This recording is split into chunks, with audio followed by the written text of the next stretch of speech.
What's up mga kalangga, mga ka-insik? Hello, may hapon din natin tanan. Andito naman po ang inyong lingkod, naglingkod mga langga.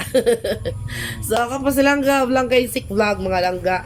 So for today's video mga langga ay wala lang, gusto ko lang mag-vlog at mangumusta sa inyong lahat mga langga. Kumusta kayo? Ako naman po ay katatapos ko lang po manglaba ng hindi naman masyadong marami.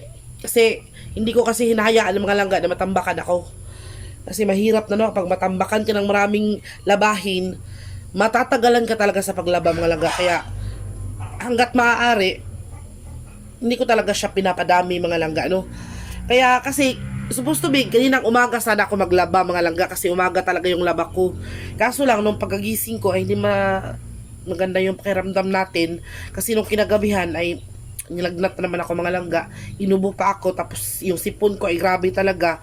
Hindi ko alam kung bakit pabalik-balik siya mga langga, siguro sa panahon din, no? Sa panahon din kasi minsan nauulanan tayo, minsan sobrang init, tapos bigla na lang uulan, kaya kailangan talaga natin mag-ingat mga langga. Minsan naman kapag naambunan tayo, hindi natin napansin, hindi tayo nakainom ng tubig agad, kaya ayun, babalik-balik yung ating ubo tsaka sipon. Minsan nilalagnat din ako sa gabi mga langga. Hindi ako masyadong palagay sa gabi ba? Kay bangon ako ng bangon kasi sa sipon ko nga mga langga. Tapos minsan inuubo pa ako.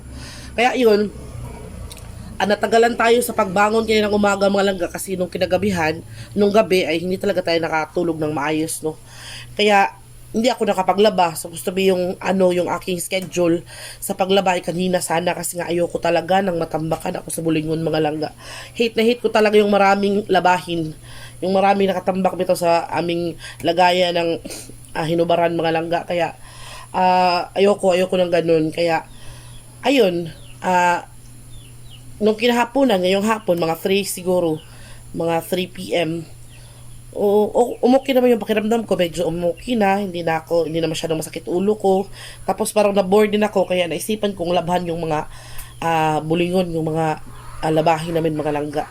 Then, talagang kinonsume ko yung oras kasi maya-maya ay magluluto na naman tayo ng ating hapunan mga langga. Alam niyo naman tayong mga taong bahay, kailangan talaga nating isipin talaga kung ano yung pwede natin ipakain sa pamilya natin mga langga, no? Kaya yun, nakapaggayat na ako kaninang tanghali pa lang mga langga, naisip ko na kung ano yung lutuin ko. Kaya habang yung hindi pa masyadong maganda yung pakiramdam ko, nagayat na ako ng mga sangkap na lulutuin ko for today's video. Kasi nga, naisip ko na magluto ako ng ginisang gulay mga langga. Simple lang yung naman yung yung kanang mga sahog. Kasi nakabili kami nung tabo, nakabili kami noong isang buong kalabasa talaga. Kasi mahilig talaga ako sa kalabasa mga langga. Tapos pumunta naman ako doon sa talong namin. Nakakuha kami doon ng 2 piraso, ay 3 yata. 3, isang medyo malaki at 2 medyo maliit mga langga. So kinuha ko na lang, no.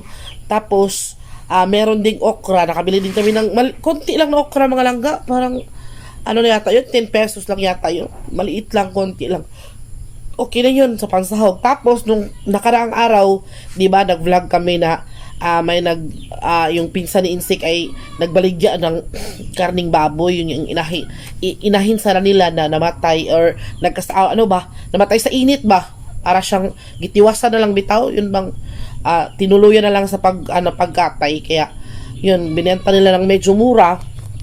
Hindi naman siya double dead kasi hindi pa naman siya patay, para bang naghingalo bitaw siya mga langga kasi kanang nilagay doon sa medyo mainit-init na lugar ba, tapos pinaliguan daw ng tubig. Kaya yun, sayang, no, kasi inahin sana yun, magiging inahin ba or gagawin nilang inahin sana mga langga.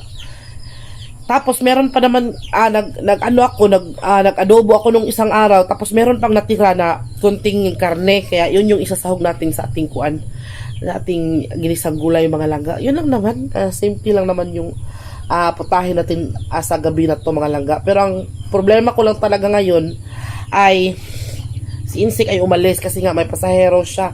Tapos solo flight na naman itong ating vlog ngayon mga langga. Wala na namang magunit ba, wala na namang maghawak nitong ating nitong ating kanang cellphone, no? Kaya kailangan nating gawa ng paraan. Pasensya na kayo ha, ngayon pa lang humihingi ako sa inyo ng pasensya mga langga.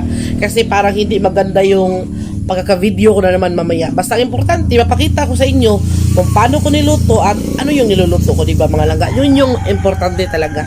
Kaya let's go! Hindi na natin patatagalin at ipapakita ko na sa inyo yung mga sangkap ng ating lulutuin na gisadong gulay mga langga. Let's go! So, ito na siya mga langga. Nag-ready na tayo dito ng malinis na kawali mga langga. Ilagay natin dyan sa buting. And of course, ang ating sahog, no? Ang ating karne. Yan o.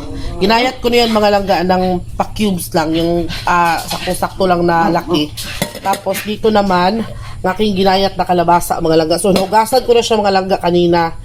Tapos, nilagay ko lang siya sa ref kasi nga, supposed to be is tanghali ko sana siya lutuin. Kaso lang, meron kaming naulam sa tanghali mga langga. Kaya hindi ko na siya tinuloy sa pagluto. Eto, ang ating kuan, ang ating sahog, ibang sangkap mga langga. So ito lang naman.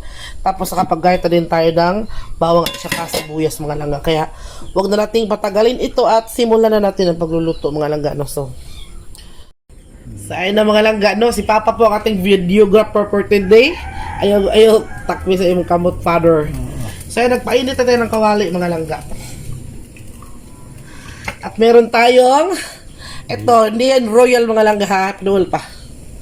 Ano yan, kanang mantika sa baboy mga langga. So, don't mind the background mga langga kay hindi pa talaga ako nakapagluto nakapaglinis mga langga kasi nga no, alam mo naman na meron pa tayong maraming ginagawa tayo mga langga. So, maglagay lang tayo dyan ng konti lang ng mantika. Ayan. Konti lang ng mantika mga langga ha. And of course,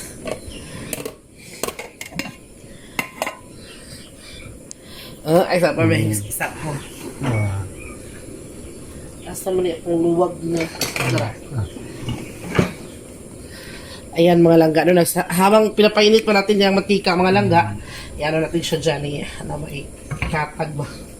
Kasi Papa talaga yung videographer ko ngayon. No? Nagpatulong tayong anarap isintro lang si. Na. Tapos ilagay na natin itong ating bawang at saka sibuyas mga langga. Ayan. O diba? Sarap. O, simple lang naman itong ating gagawin ngayon mga langga. So, ayan mga langga. No? So, ito namang karne na ito mga langga. Ito, sinasabi ko. Adobo na siya mga langga. Kaya hindi na natin siya masyadong lutuin. Kasi nga, luto na to. Kanang, hinugasan ko lang siya mga langga. At saka ito yung, para matanggal yung mga ano ba, mga nakadikit na mga lasa or mga ricados na nakadikit. So ito yung lagay natin dyan. Yan mga langga, no? So nilagay ko talaga siyang mantika kasi hindi na kasi to magmamantika mga langga kasi luto na siya. Ayan, no, diba? Oh, sarap diba? Wow! Ay, di makatunong ng ayos. Pero kahit ganoon mga langga, medyo matigas mo kasi yung karne mga langga. Ayan. Kaya papalambutin natin niya ng very, very light. Ayan na. Okay. So yun mga langga, nilagyan ko siya ng konting patis mga langga. Para naman medyo malasa siya kahit pinapalambot pa natin siya mga langga, no? So, kailangan talaga natin siyang palambutin muna. Lagyan natin ng kunting tubig mga langga. Kasi hindi pa kasi siya malambot mga langga. Medyo na titigasan pa ako sa kanya. Murabag ka ng medyo matigas na bitaw siya mga langga. Kailangan muna natin siyang lutuin ng very, very light, no? Kumustahin na natin mga langga ang ating niluluto, no? So, ayan na. Medyo ano na siya mga langga. Umalis na si Papa mga langga. Nag-ano yata siya ng hayop. So ito, nagsuklo yung tubig niya mga langga. Kaya siguro, oras na siguro na ilagay na natin itong ating mga kalabasa. Ano?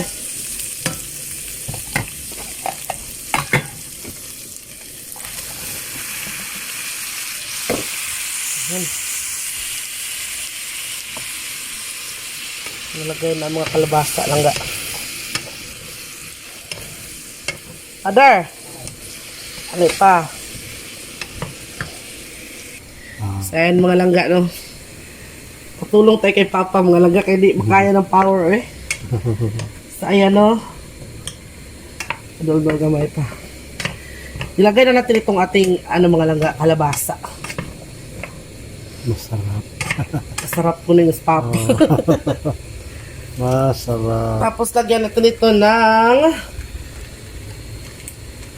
oyster sauce, mga langga. Ito yung mga langga, yung sikreto ba na makapagpasarap talaga ng ng ulam. Oyster sauce. So, ganyan lang mga langga.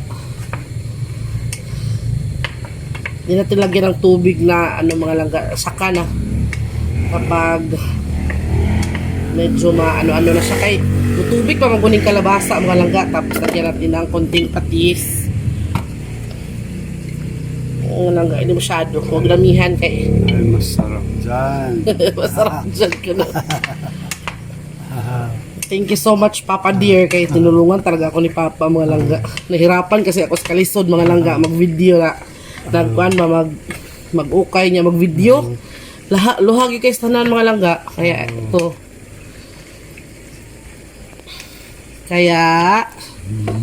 lagyan na lang din natin ito ng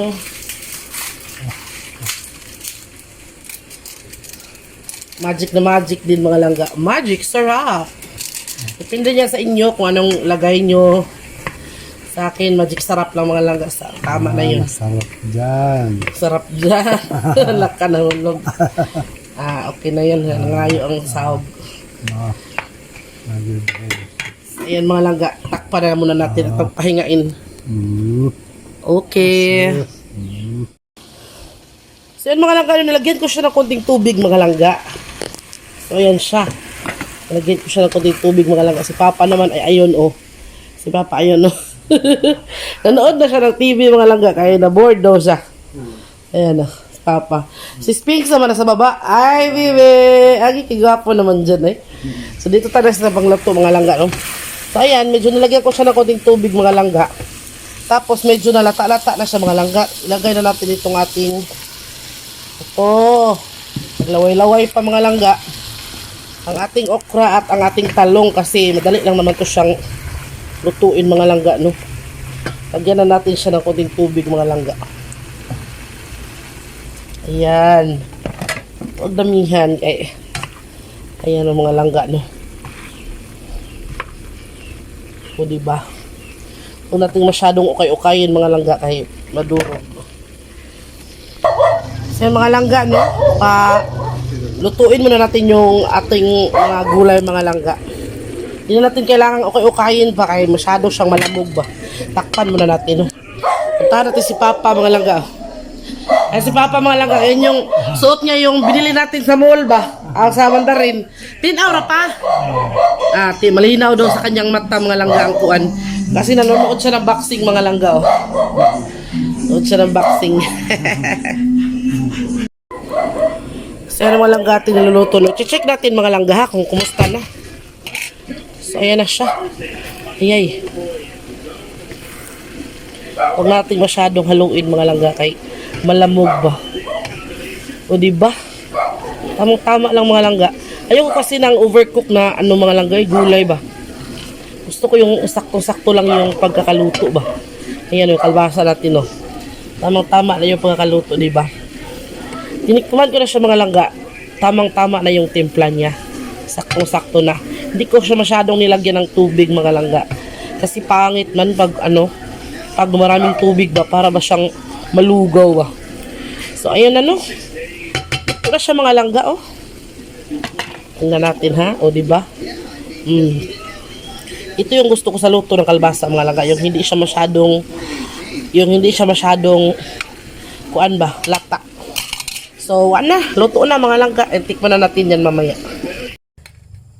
So ito na siya mga langga, ito na ang ating luto na ginisang gulay mga langga. So pasensya na kayo kay kuan man kanang Wala talaga akong ibang makitang anggulo mo lang nga na kuhan ka ng tinaw ba. Ito lang talaga, no. So, tikman natin mga langga yung ating niluluto, no. Pasensya na at medyo stress tayong pagmumukha natin ngayon kasi nga hindi ako kanina mga langga. Tapos, napawisan din ako sa pagluluto mga langga. Katatapos ko lang din maglaba kaya ayun, tikman na natin, no. Ito yung unahin natin ng okra mga langga. Ito yung gusto ko, yung hindi masyadong luto. Okra. Bang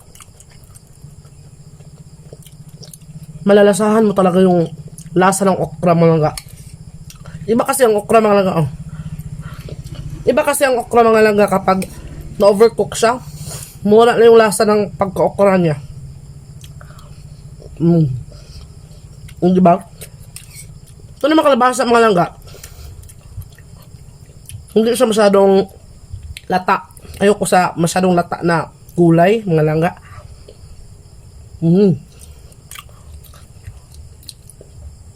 Tapos naisip ko rin mga langga, siguro, pagkakain kami, kasi si Insik mga langga, hinihintay pa namin si Insik.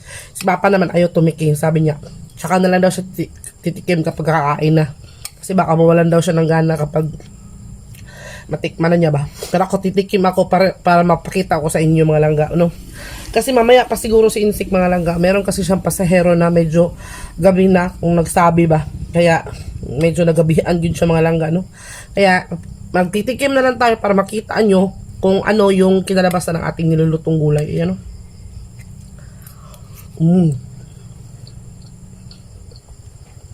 Walang halong biro mga langga.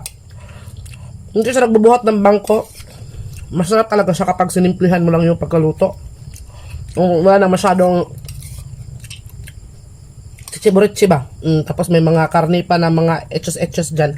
Tapos yung karne, naluto talaga siya. Kasi pinalambot mo na natin siya bago natin siya nilagay yung mga gulay.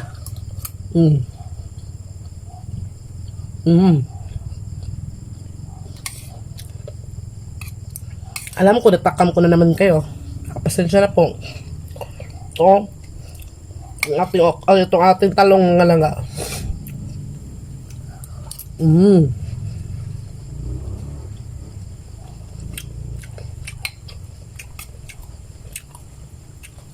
No joke mga langga.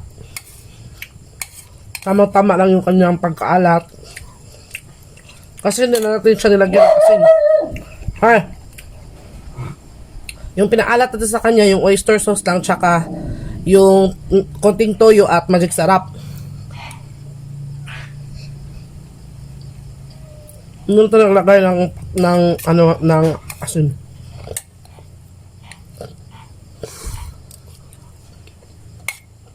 Busin ko lang ito mga langga. Tapos, ayun na. Hindi na naman yan tilaw. Hindi na naman yan taste sa'yo langga. Kain na naman yan. Yung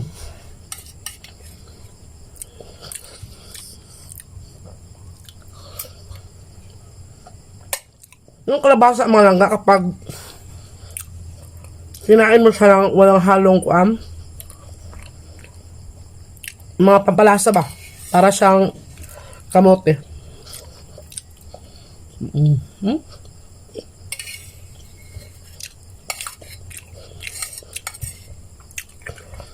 Tapos nito mga langga, papakainin ko naman sa stings.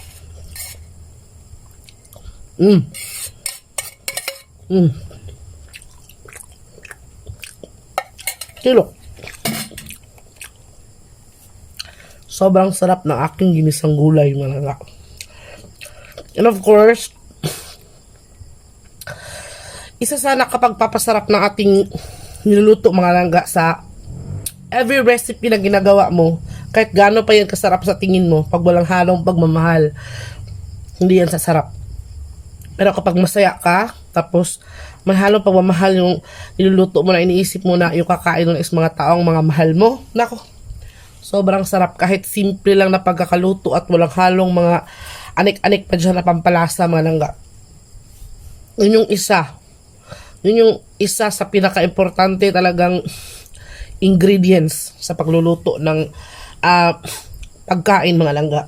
Kasi ang pagkain yung po pagmamahal, para siyang useless, para siyang masarap tingnan, pero pag tinikman mo, parang may kulang talaga. Pero habang niluluto mo siya, iniisip mo na, niluluto mo to para sa pagkain ng iyong mga mahal sa buhay. Ako, ang sarap. Walang halong biro, mga langga. Kaya, hanggang dito na lang po ang video natin for today. Sensya na po kayo at talagang napakasimple lang ang ating mga videos na ginagawa, no? And sana po, huwag kayong magsawang sumuporta sa amin ni Insik, mga langga, kasi talagang napakalaki ng utang na loob po namin sa inyo. Wala po ang Langga Insik Vlog, mga langga. At isa din po kayo sa nakakatulong po sa amin sa panahon ngayon, mga langga. Kaya, sana, huwag po kayong umalis at sana dumami pa po tayo, mga langga, no? Para naman, marami din tayong mga membro ng ating pamilya, mga langga. So, ayun. Thank you ulit sa panunood, mga langga. Sobrang sarapan talaga ako sa aking tinikman. Parang hindi na yung tikim kain na yun, mga langga.